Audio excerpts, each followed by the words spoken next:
You're listening to the Pace Radio Network here at paceradio.net. The views expressed by the individuals during this broadcast are their own opinions, and they may not be the same as those of their group or other organizations they may be involved with. All medical advice during our broadcast is not a medical opinion and should be checked with your medical physician.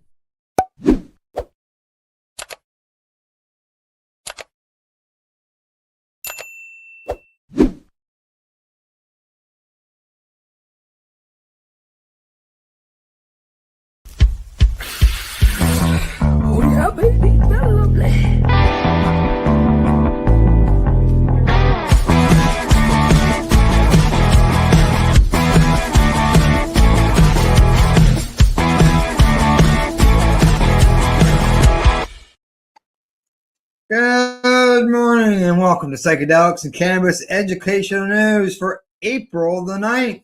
We're live here at paceradio.net and 420pace.ca. And good morning, Rev. Cindy. How you doing today? Good morning, Al. I'm doing pretty well. How about yourself? I'm doing pretty good.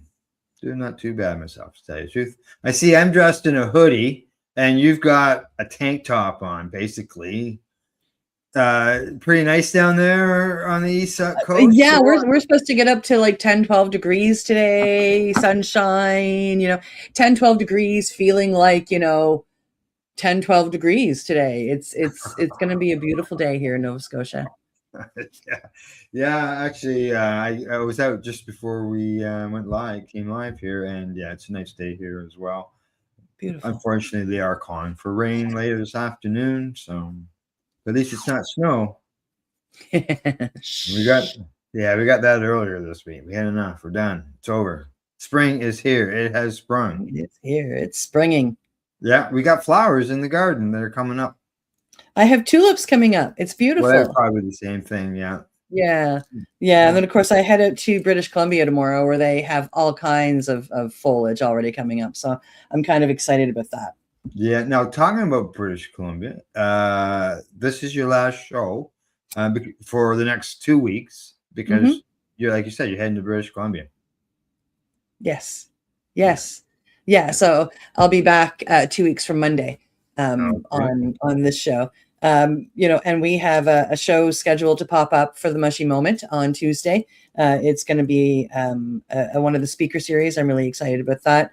So I'm kind of out for 2 weeks completely.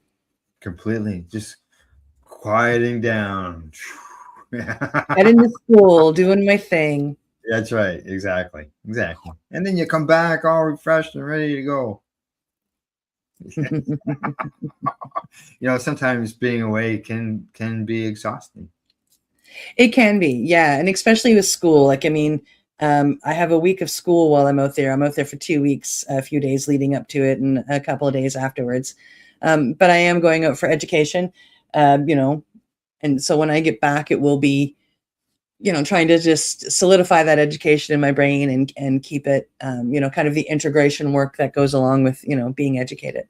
Okay. Yeah, exactly. All right. Well, we got some stories to cover today, and we've been running a bit of a theme going on here for the last few shows, and that is the fact that what's going on the east coast of Canada here with the First Nations and cannabis, and that's where you're going to be starting again today, are we not? Absolutely. Yeah. The first story of the day is coming to us from the Halifax Examiner.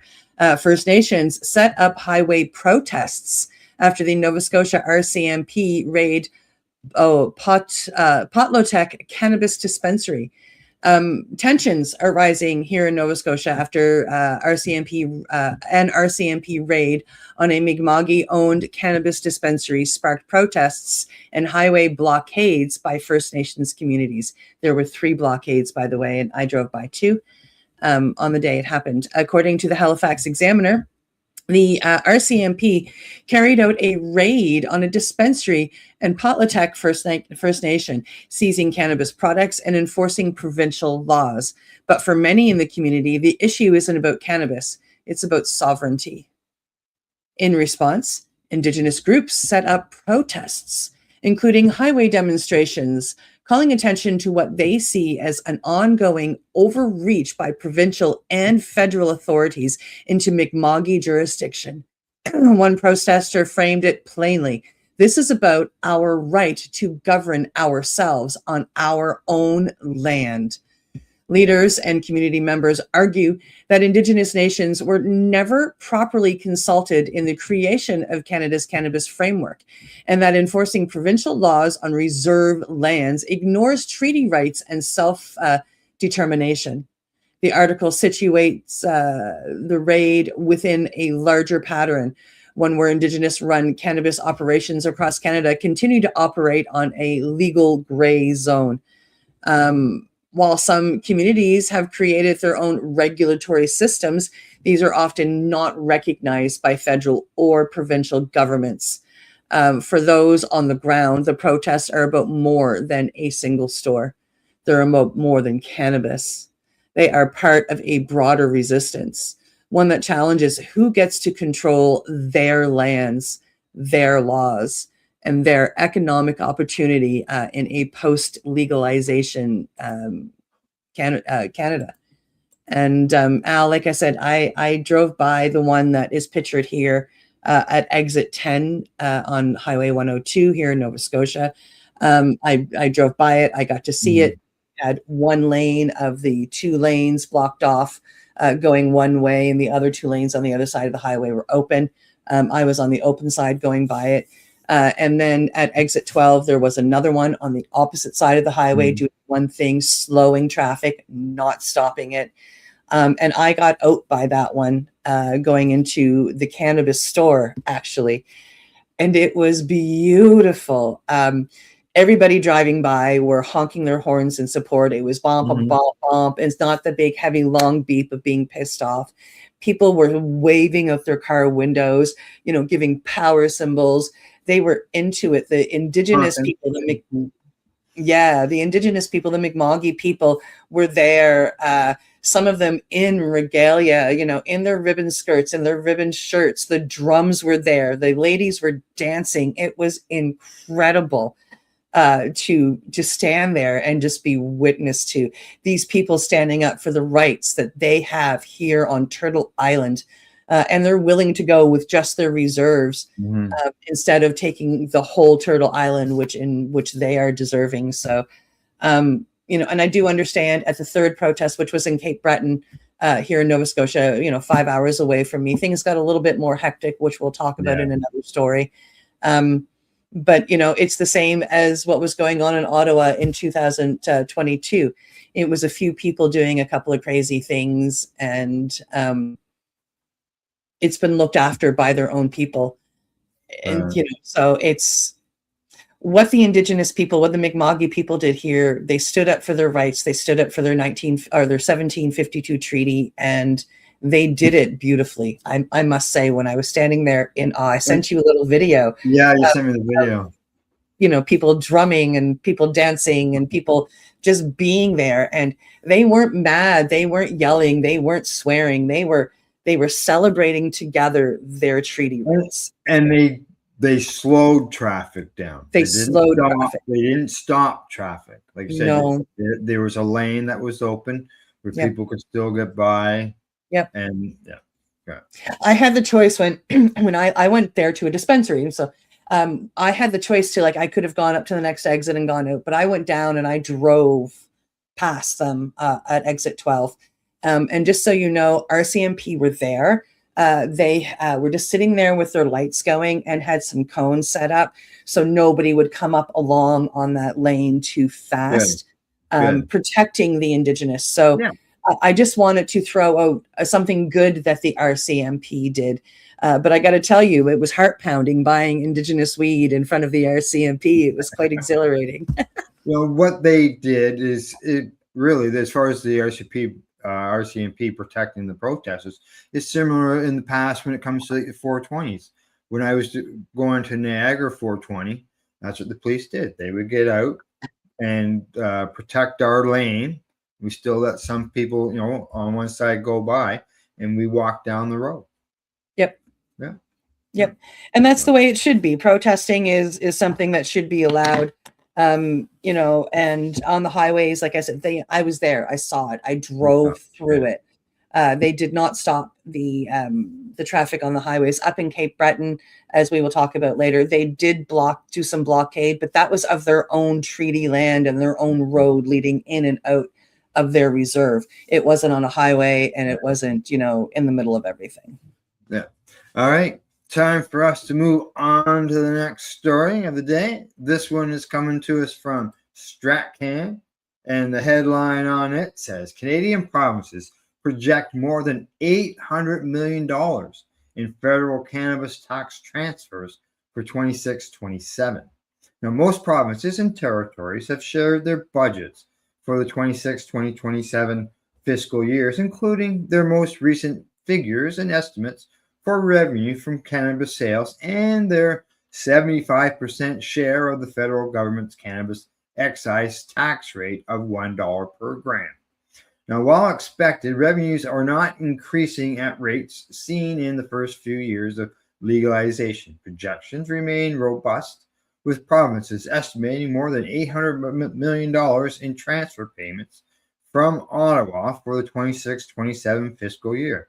Figures from the Canadian Revenue Agency show the federal and provincial governments in Canada have brought in more than $5.4 billion in cannabis tax revenue since legalization began at the end of 2018. And that brings us through to the end of August of 2025.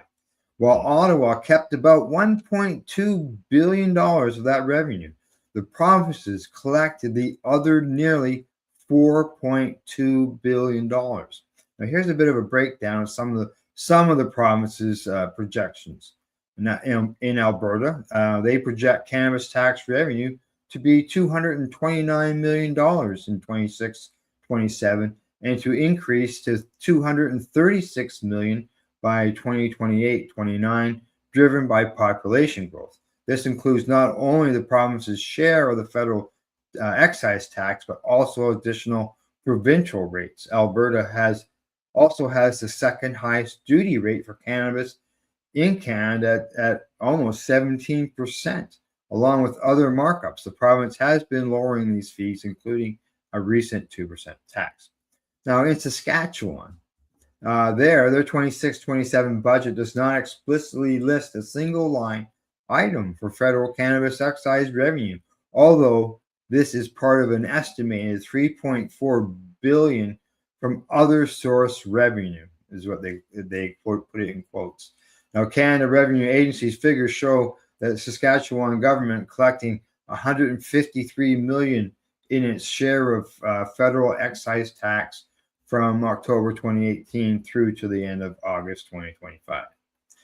In Ontario, their interim estimate of its share of federal cannabis excise for 25-26 is $396 million, with an additional $405 million estimated for 2026-27. Ontario's interim projections for the 26 budget are subject to change as the actual provincial revenue and expenses are finalized in the public accounts of Ontario, and that won't be released no later than September of 2026. And the last one I've got here, because I did have a breakdown at every province, but I'd be here for the whole show going through everything. So for finally here, the Yukon, they say that their government estimates nearly $1.9 million for 25-26, and an estimated 2.1 in cannabis tax revenue from the federal government for 26-27. It also estimates another $500,000 in revenue from its oversight of wholesale cannabis sales in 26-27, and another $500,000 for 25 and 26. So there you go, Cindy. Lots of numbers, big numbers there for some places. But the question that some people always ask is, where's it going? Yes, that's my question. What are you doing with all this money? Yeah, they're getting most of the tax money is going to the province. Yeah. So what are we doing with it? Where's it going? I know we see in the U.S., we hear about programs helping schools or helping communities with things. You know what? If you went to the Mi'kma'ki people and say, hey, what are you doing with your profit? They would gladly show you everything and say, hey, we're helping the schools. We're helping kids' lunches. We're helping our seniors. We're doing this. We're doing that. They would happily show you everything that they are doing with their profit. Yeah. We haven't got a clue where all that money's going. So it could be just general coffers for orange juice for somebody in the house. I don't know. So, but big numbers, nonetheless. Yes. All righty. Shall we head to the next story? Oh yeah. Let's move on. Our third story is coming to us from CBC. Houston blasts First Nations protests. Let me clear my throat for this one. The political response to those protests have been swift and sharp.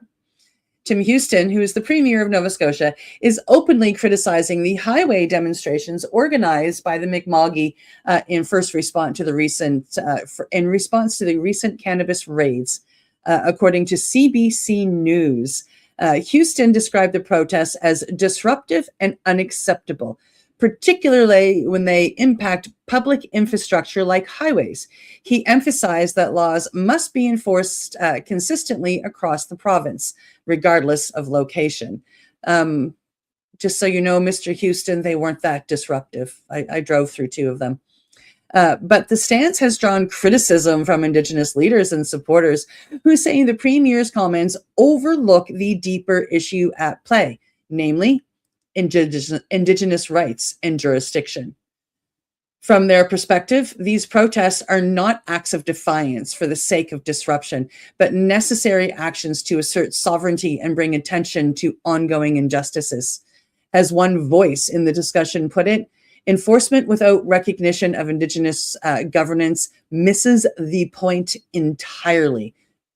That is for you, Mr. Houston. The situation highlights a growing divide between government enforcement priorities and Indigenous assertions of self-determination, especially in sectors like cannabis, where legal frameworks are still evolving. With both sides holding firm, the conflict is becoming not just a local dispute, but part of a broader national conversation about reconciliation rights and who ultimately holds authority on Indigenous lands.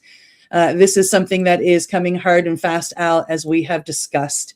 It is coming hard and fast here in Nova Scotia. It is going to see the courts, and changes are going to be made. And I'm so proud of the Mi'kma'ki for standing up.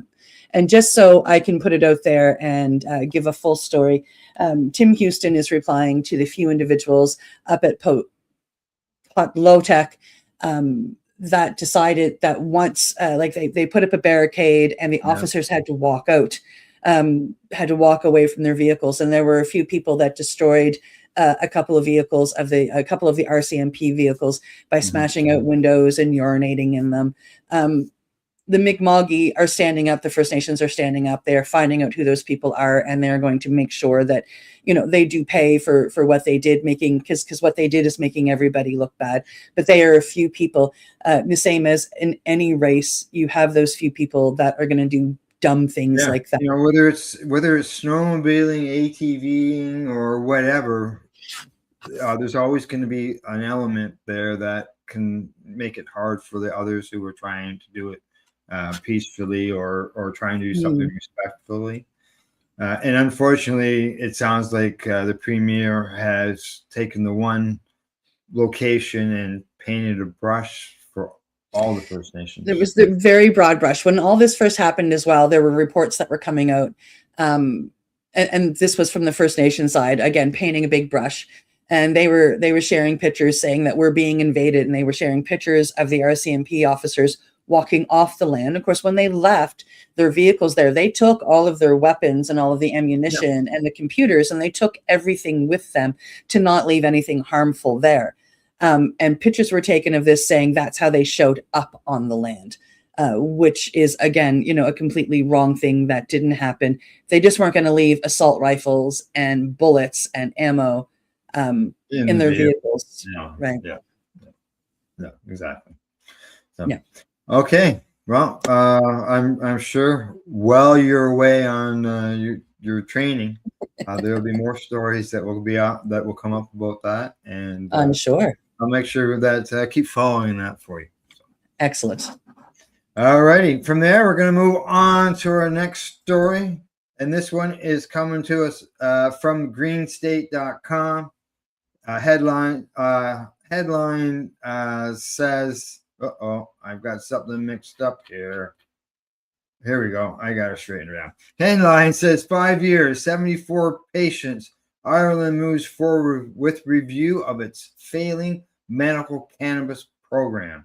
The Irish government has appointed a public health academic to chair a formal review of its now 5-year-old medical cannabis access program following months of preliminary pressure. Despite launching in 2021, a recent March 18th, 2026 written ministerial answer reveals that less than 100 patients have been approved for medical cannabis treatment under the scheme. Only 100 patients in 5 years? Come on. Now, Health Minister Jennifer Carroll McNeil has announced that Professor Shane Allwright, a retired Trinity College Dublin epidemiologist, will lead the review of access to cannabis for medical use, set to examine the current operation of both the MCAP and the ministerial license pathway, and assess whether the program's narrow eligibility criteria should be expanded. This review has been in the works since January of 2024, when the HRB published the evidence assessment commissioned to inform it. Now, according to McNeil, the review is now expected to commence officially in the upcoming quarter and publish its final report within 12 months. So, Cindy, I don't know if you can't call a program like this successful if you only got 100 patients in a program. Not even 74 patients. Yes. 74 patients that were approved. This isn't like how many people applied. This isn't how many people were interested. This isn't how many people it would benefit. 74 patients were approved for the program. That's crazy. Well, yeah, exactly. And so obviously I was glad to read there that it said that they're going to review the eligibility of it. Obviously it's severely too restrict if only that many people are getting into the program. Yep. Yeah, that's crazy. That's crazy. That's just not right. Not right whatsoever. All right. Well, talking about what is right, we are right on time, I guess I could say, and it's time for us to take a break. We'll be back in about 3 minutes. You're watching Psychedelics and Cannabis Educational News. We're live here at paceradio.net and 420pace.ca. You're listening to the Pace Radio Network here at paceradio.net. Limestone City Hydroponics is Kingston, Ontario's hydroponics shop. Take your growing to the next level and create the optimal environment with a tent kit, or maximize your yield with an ebb and flow flood table kit. Either way, Limestone City Hydroponics has more sizes and options to fit your needs.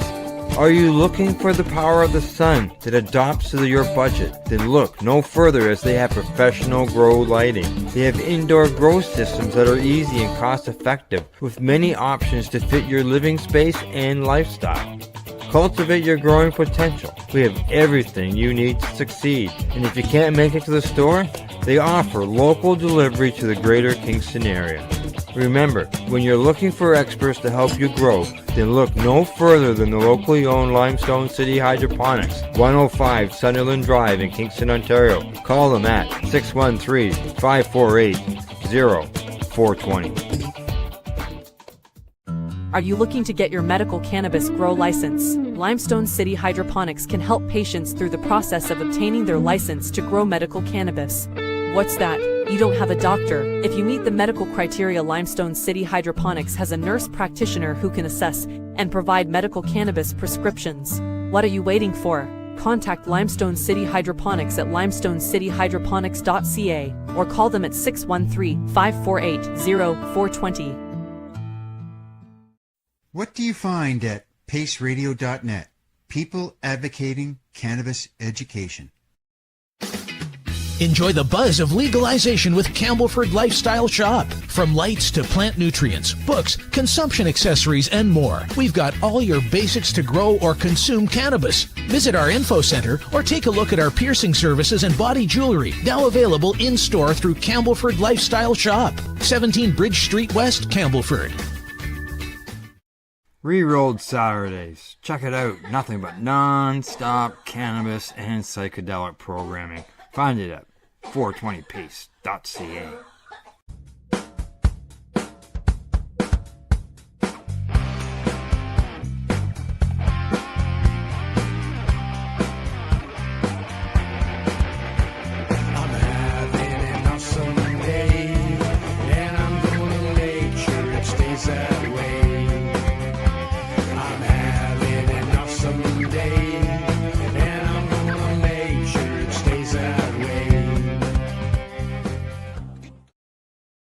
You're listening to the Pace Radio Network here at paceradio.net. Psychedelics and cannabis educational news. You know, Cindy, the marches and rallies have really petered off and gotten really low.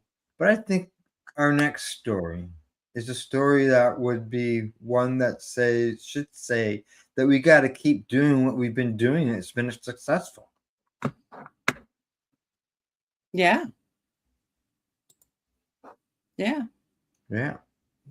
So, all right. Well, why don't you get at her? You're up. On to the next story. It's coming to us from International Cannabis Business Conference. And Japan sets a record for cannabis arrests last year.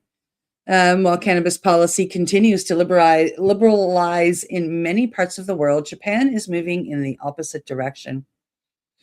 According to the International Cannabis Business Conference, Japanese authorities reported a record number of cannabis-related arrests over the past year, signaling an intensification of enforcement efforts. Cannabis remains strictly illegal in Japan, and the country has some of the toughest drug laws among developed nations. Even small amounts can lead to a serious legal consequence, including lengthy prison sentences and lasting social stigma. Officials have pointed to rising use among younger populations as a key concern, with authorities increasing surveillance and enforcement in response. Public messaging around cannabis in Japan also remains strongly prohibitionist, often emphasizing risks and legal consequences. The surge in arrest comes at a time when other countries, including Canada and parts of the United States, are expanding access to legal cannabis and exploring its medical applications. This contrast highlights a global divide in drug policy. While some nations are shifting towards harm reduction and regulated markets, others continue to rely on strict enforcement and zero-tolerance approaches. For observers, Japan's record arrests underscore how cultural attitudes, legal traditions, and political priorities continue to shape cannabis policy in a very different way around the world. And Al, as we are coming up to our 420 celebration, news of like this just continues to baffle me. And it shows us the reasons why we need to stand up. And Japan's not even the worst. There are still countries out there that penalize with death for cannabis. Right. There is, exactly. And they say here in this report that I got in front of me that it has doubled in the last 10 years the number of arrests when it comes to cannabis in Japan. It's doubled. Wow. Now, they also say that only 2% of people in Japan report having consumed cannabis during their entire lifetime. When I compare that to Canada, 41%. The US. Yeah, and I wonder with the illegalities there, like how true is that? So it's 2% of people are willing to admit that they've Admit, tried it. exactly. I was going to say that. Yeah, because we say the same thing here about that. Yeah. And because people don't want to admit to it because of the harsh penalties. So yeah, Japan's got to get on board, but that's why global marijuana marches, so on and so forth.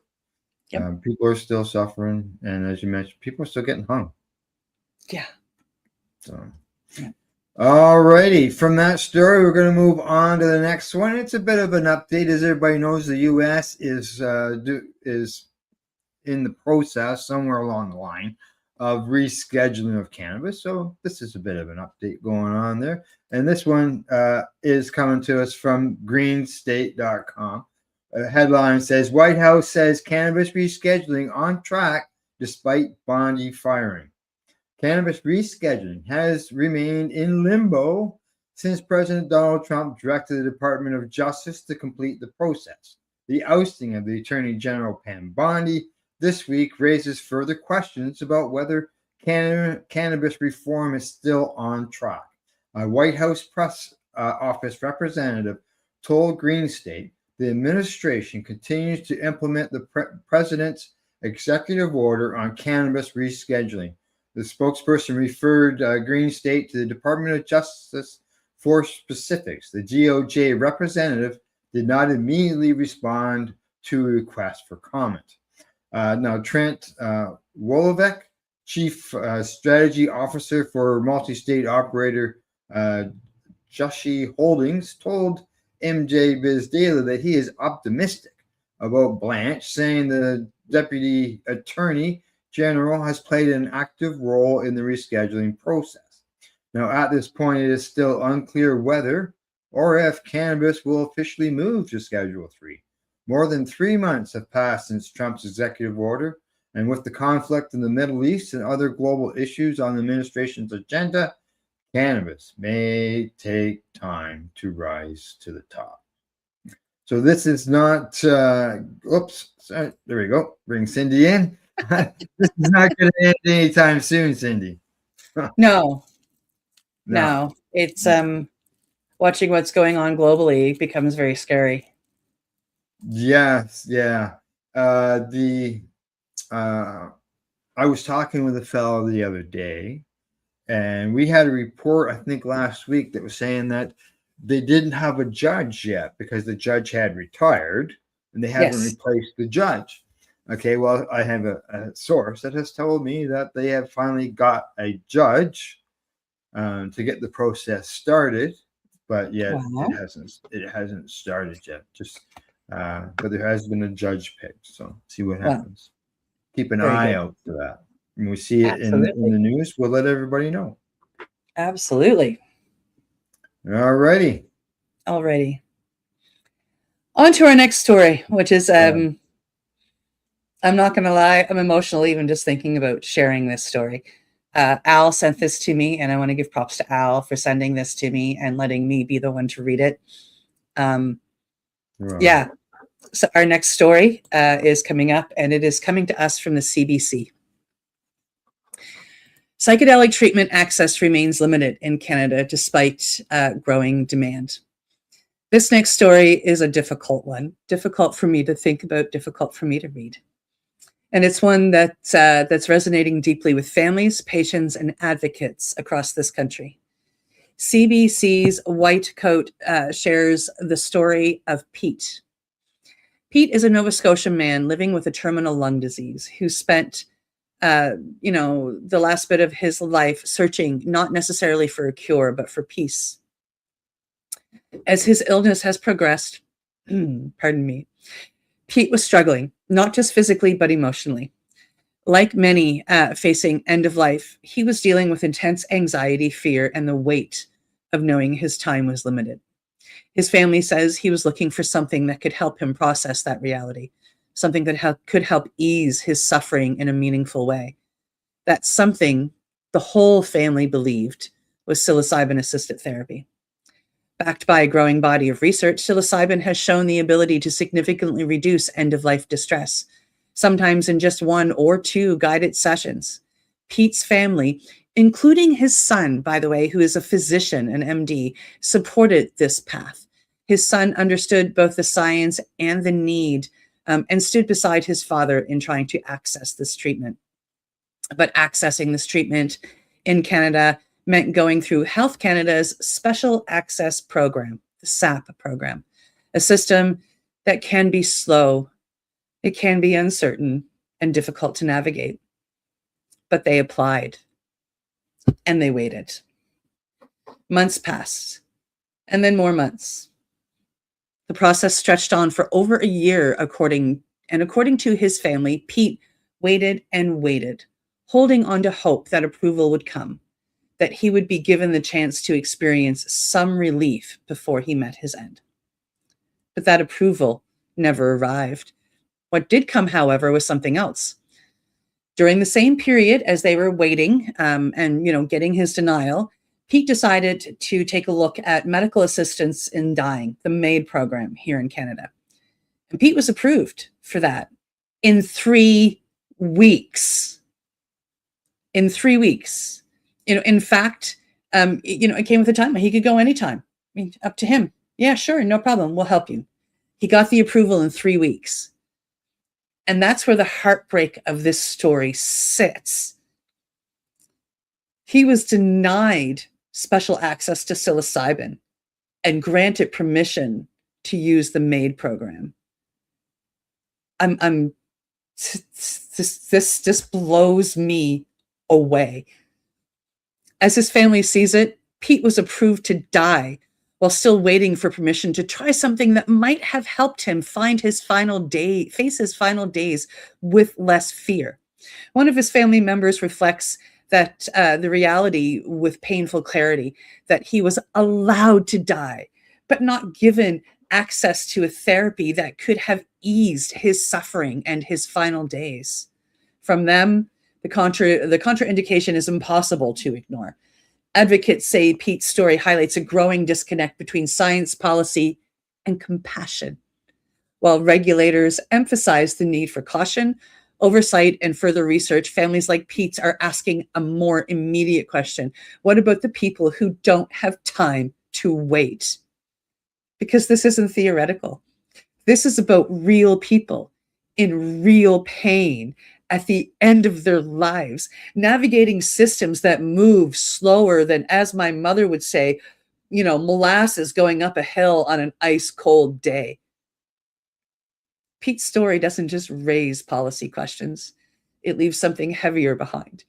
A feeling, a tension, a question that lingers. If relief is possible, why is it still out of reach for the people who need it most? It's a powerful story, Al, and I thank you for sharing it with me.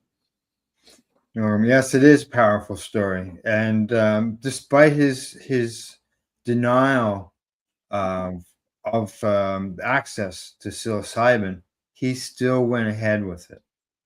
Found, like a lot of people, they have to find another source because they get denied or can't wait. And Yes. he did get access, and he had people there with him to do his journey with him. And they made a recording of his experience, and they did a transcript of it as well. But so he could read it later. Yeah. And over his 8-hour trip, they said that he visited with his whole family, including his late parents and favorite grandmother, as well as childhood neighbors and friends. And a son that had passed before him. Correct. And a son who died as a baby. Like, wow. Yeah. Like, holy smokes. That is a journey. Yeah. And just so, everybody knows, his whole family was in the other room. His son and a psychedelic therapist were guiding his journey while he was in it. His son, the MD, the son. Yeah. And I believe he's from here in Ontario. No, this guy's Pete's from Nova Scotia. Oh, okay. I thought I had read something about he came to Ontario for his treatment. I think they live in Ontario now. They have a cottage out there. So he was on a lake, at the cottage on the lake. So he was, in the front room looking over the cottage. So he's from Nova Scotia, and I think now resides in Ontario. Followed the kids. Yeah. So there you go. And it's as far as the MAID end of things, for it to be approved so much quicker than something that is going to help and benefit. Yeah, that was a little crazy. And Pete was denied, and he was denied on the basis that were still pharmaceutical options that he had yet to try, even though he had been through the majority of them. Been through them. Plus, he had done therapy and some other stuff as well, which was all included in his application for SAP. Yeah. So, you know, maybe that Canada should do what Ireland is doing with their cannabis program. They need to review its access protocols, because it sounds like it's getting a little bit tough to get in. Now, they did say that there are people, there's said something about there was like 500 people that applied, and they say they've approved some 300 people. Was it only 500 that applied? Yeah. I'm just scrolling down here to see if I can find that number right quick. Yeah, that's what I'm looking for as well. According to data from Health Canada, 525 requests for psilocybin were made through the Special Access Program from January 1st, 2022 to February 25th, 2026. Of those, they tell us that 338, 64%, were authorized. I honestly, I know probably at least 1/5 of those people that applied. None of the people I know got authorized. Yeah. Well, I know one person in particular who has been denied. So. Yeah, but if I'm thinking of the same person, she was authorized under 56, but hasn't been authorized under SAP and ended up charged. Yeah, exactly. So, all righty. Well, on to our last story of the day. Anything else on that before I move on? Oh, listen, if you give me the opportunity, I could go on and on and on about this story, but it's probably better that we just go to the next story. All righty, we'll do that then. Okay, we're gonna move on to the next story. Here we go. It is coming to us from Stratcan. It says, first year of Dutch cannabis pilot project a success. 1 year into its cannabis supply pilot project for the Netherlands, famous coffee shops, and things are going well according to several involved in the experiment. Now, the Dutch government first announced its plan for a closed-loop supply chain project in 2022, a plan involving a closed cannabis chain for dozens of cannabis coffee shops in 10 cities across the country. Beginning in April of 2025, participating coffee shops in 10 cities in the Netherlands were allowed to sell only cannabis from authorized growers. Beginning in September 2025, that extended to hash sold in participating coffee shops. The experiment is planned to continue through to the end of 2029. The first full year of the legal cannabis supply project has resulted in just 42 violations by the 10 licensed growers supplying dozens of coffee shops, but no signs of criminal infiltration, according to the Justice Minister inspectors, reports the media outlets Dutch News. Now, inspectors conducted 46 site visits since the project launched in April 25 and said there are no indications that any licensed grower has been involved with the legal market. They also added that almost all the breaches involved either incorrect entries in the Netherlands, a mandatory tracking system, or failure to meet site safety requirements or security requirements, such as perimeter fencing and badge-only staff access. Inspectors issued 19 informal and formal warnings and 4 fines ranging from €1,000 to €20,000. Now, inspections of coffee shops rose from just 8 in 2023 to 145 in 2024 and 375 in 2025. Another 56 have already been carried out in early 2026, according to Dutch News. Now, although there have been challenges, the program has been improving, according to Rick Baker, director of Hollandies Hoogis, located in Bremel Ginderland, and one of the 10 certified growers recently told Dutch media that in the beginning we had to get used to each other, but now things are going really well. Now, Paul Depla, the mayor of Breda, a municipality in the southern part of the Netherlands that is home to some of the experiment's participating coffee shops, agrees that things have been going well so far. He says the customers haven't walked away. He says sales in the shops haven't decreased, and we aren't seeing any street dealing emerging either. And hundreds of people aren't suddenly coming to the coffee shops anymore.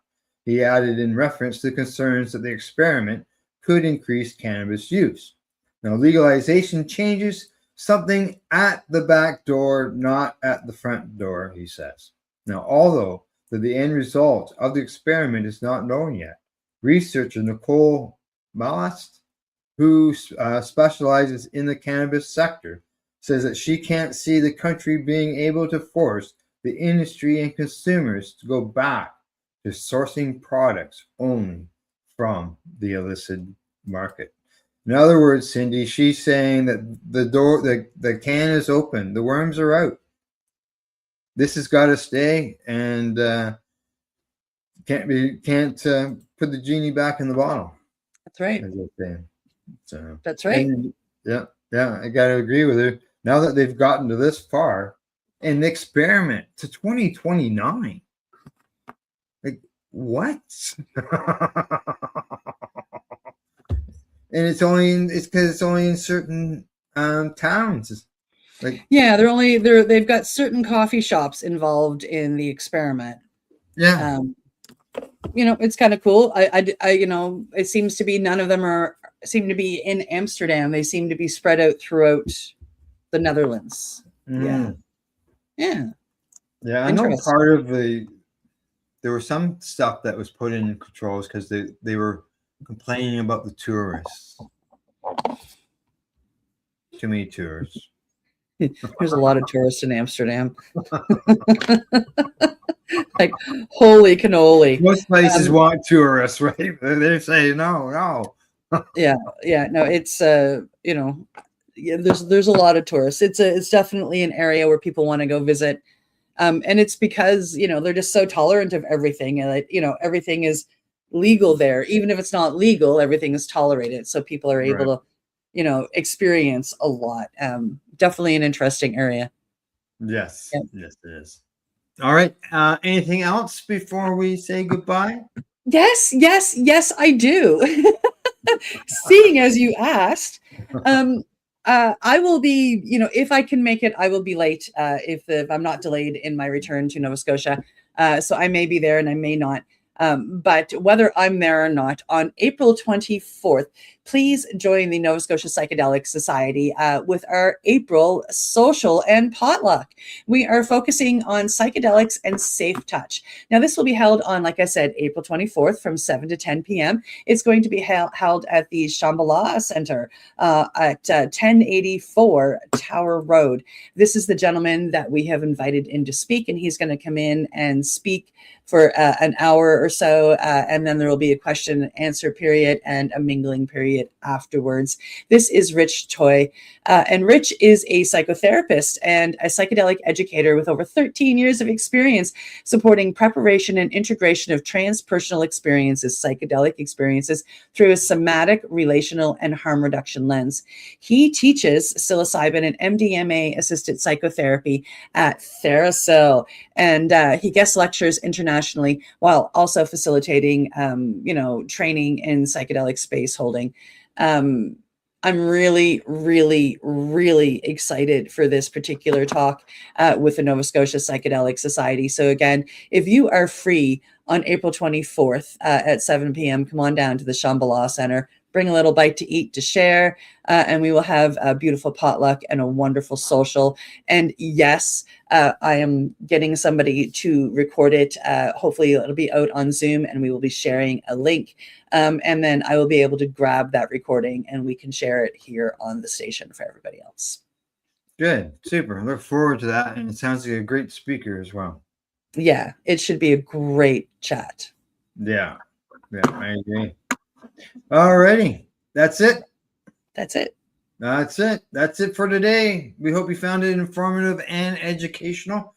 Thanks go out to everybody for tuning into the broadcast, as well as to our sponsors, Limestone City Hydroponics.ca, the Campbellford Lifestyle Shop, as well as At-Eze.ca. And we'll see you Monday morning, 10 a.m. And Cindy will be off, so I'll be doing it by myself. See you in 2 weeks. See you in 2 weeks. Yeah. And other than that, as I always say, don't forget to educate, medicate, and do not incarcerate. Come on, Japan, get at it, buddies. You're listening to the Pace Radio Network here at paceradio.net. The opinions of the individuals during this broadcast are their own, and may not be the opinions of their group or other organizations they may be involved with. All medical advice during our broadcast is not a medical opinion and should be checked with your medical physician.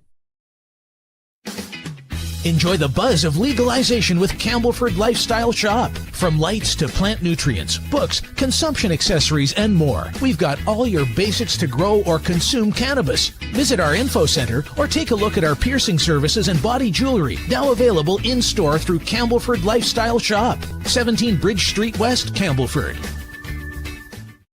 Limestone City Hydroponics is Kingston, Ontario's hydroponics shop.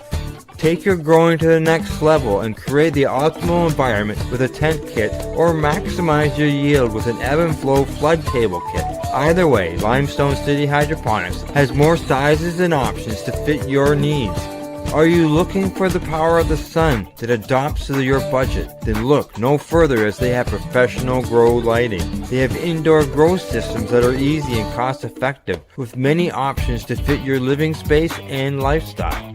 Cultivate your growing potential. We have everything you need to succeed. And if you can't make it to the store, they offer local delivery to the greater Kingston area. Remember, when you're looking for experts to help you grow, then look no further than the locally owned Limestone City Hydroponics, 105 Sunderland Drive in Kingston, Ontario. Call them at 613-548-0420. We are people advocating cannabis education here at paceradio.net.